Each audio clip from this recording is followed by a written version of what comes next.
It's not easy being an advertising executive. Meet Martin Sloan. He's an agitated 36-year-old. His expensive ride needs maintenance and he's out of smokes.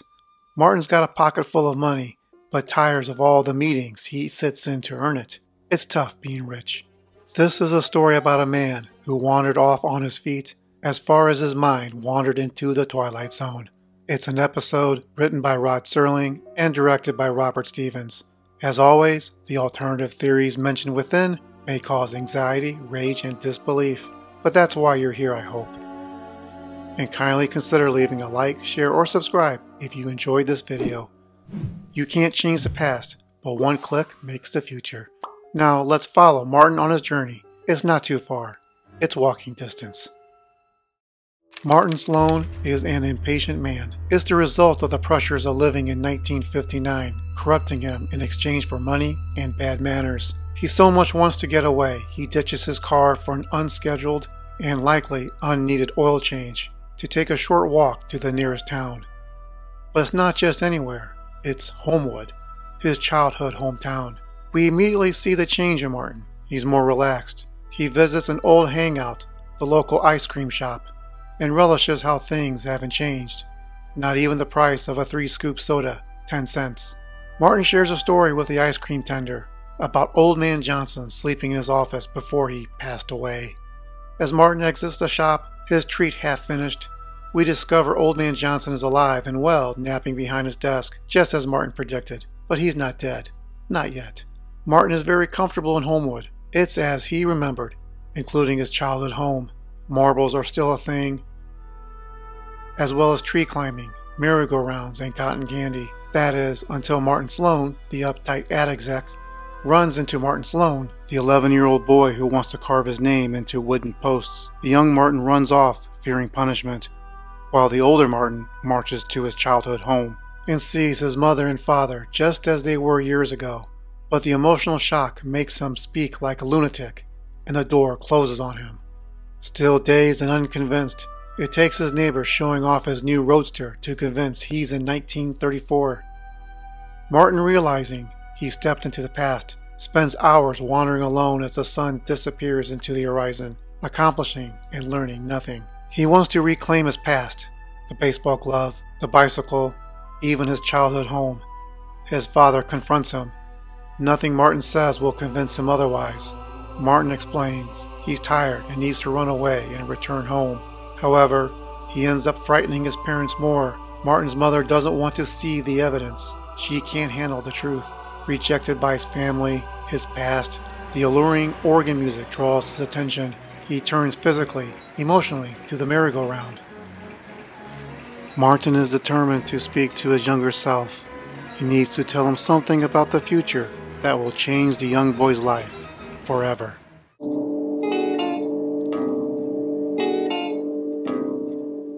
Unable to control his exuberance, Martin races through the crowd to the merry-go-round. He runs frantically with the eyes of a crazy man. Young Martin sees him coming and remembers being called out for vandalism. Young Martin tries to escape, but falls off the ride and is seriously injured. In a time paradox, the older Martin immediately suffers the same injury. Years of pain and suffering comes all at once. Having an injured child on the grounds is a real buzzkill. The crowd leaves in a somber and muted parade. Darkness envelops Martin. Martin's father walks up and says the boy will be all right, but will walk with a limp for the rest of his life. Martin confesses he only wanted to tell his younger self to fully enjoy these days, as they will be the best of his life. He continues telling his father he needed to get away and wanted another turn at cotton candy, ice cream, and outdoor concerts. His father pulls out Martin's wallet after seeing the driver's license, the money, the address, and the dates, and realizes he's speaking to a spirit from the future that may know too much for him to stay. The father implores Martin to leave as his summer has come and gone, as it now belongs to the 11-year-old. He gives Martin one last piece of advice: to look ahead and not behind, that even in future world New York City, peace and relaxation can still be had. Martin says his goodbye and rides the merry-go-round that had mysteriously reactivated. We cut to Martin entering the ice cream shop. It is clearly daylight and very 1950s. He sees the staircase leading up to Mr. Johnson's old office and rediscovers the price of an ice cream soda has jumped to 35 cents. Martin hobbles back to the gas station. It seemed only a couple hours had passed, and he had always had that limp. He drives off with a relaxing smoke after a very brief stop into the Twilight Zone. While there are distant parallels, very distant parallels, there are references to The Great Gatsby written by F. Scott Fitzgerald. Even the words "go home again" is narrated by Serling. But it's no more than a successful businessman with money trying to shoehorn his way into his nostalgic past. However, Walking Distance did have its own way of telling the audience you can't go home again. If you did, you're not very welcome. The cinematography can't be overlooked, with its Dutch angles, close-ups, and use of lighting. Hints of duality are seen using mirrors, not once but twice, when Martin leaves for Homewood and when he arrives inside the ice cream parlor. It's also very clever symbolism how there will be two Martins, the prime with the good legs and the second with the bum one. His childhood years, represented by children marching away, leaving the saddened adult behind, is another moment reminding Martin he doesn't belong there. Martin's out of place, unwelcome presence, is hinted as early as Martin's arrival at the ice cream shop, when he predicts the death of old Mr. Johnson. It's not just a clever clue that something is not right with Martin, the town, or the time. Martin inadvertently takes up the role of Death, or the Grim Reaper, who brings bad news to Homewood. The hint comes again when Martin sits down with a little boy and his marbles, played by a very young Ron Howard. After Martin introduces himself and points where he lived, the little boy calls him out. His attitude sours, and he turns on Martin, thinking him as an imposter or fraud, and runs away.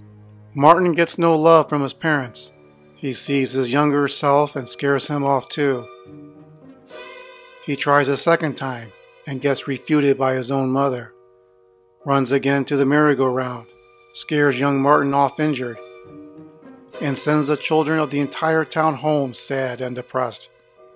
Even when his own father believes, he sends his own despondent son away when he needs his family the most. It's not from lack of love, but respect, adhering to a timeline that Martin had already threatened. As we take a look in his brief stay, he had caused disturbance with nothing more than good intentions. Were there other lasting consequences?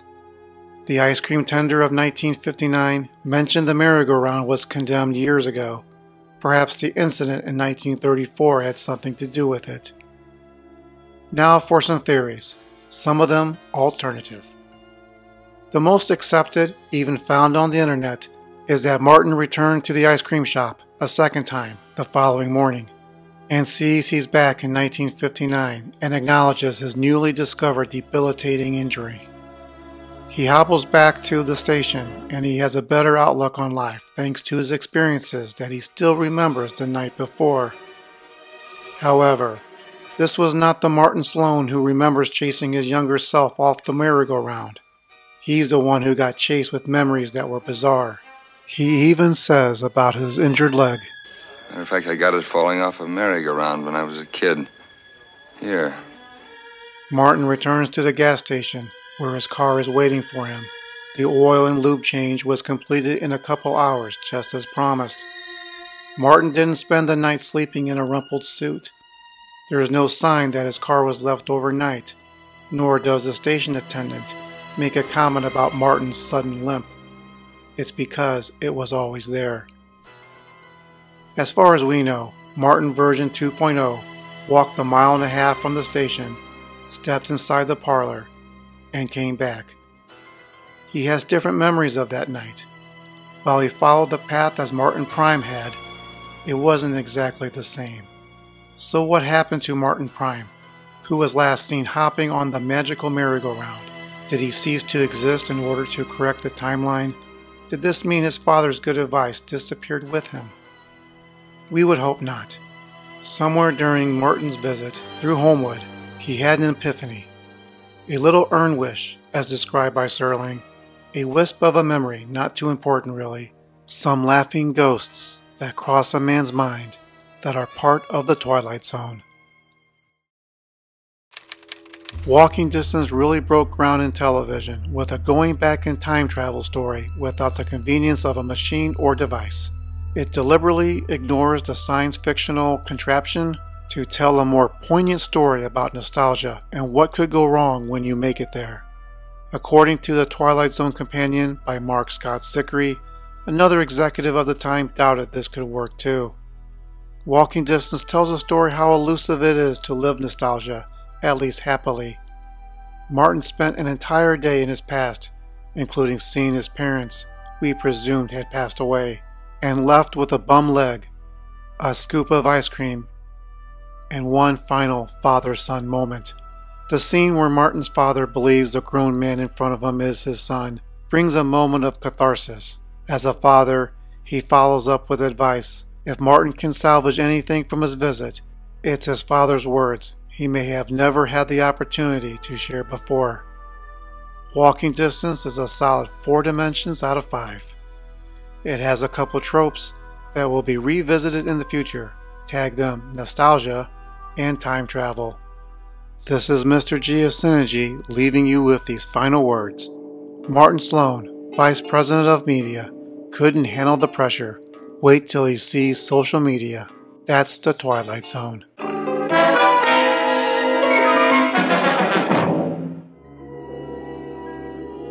Check out other videos on the channel. Thanks for watching.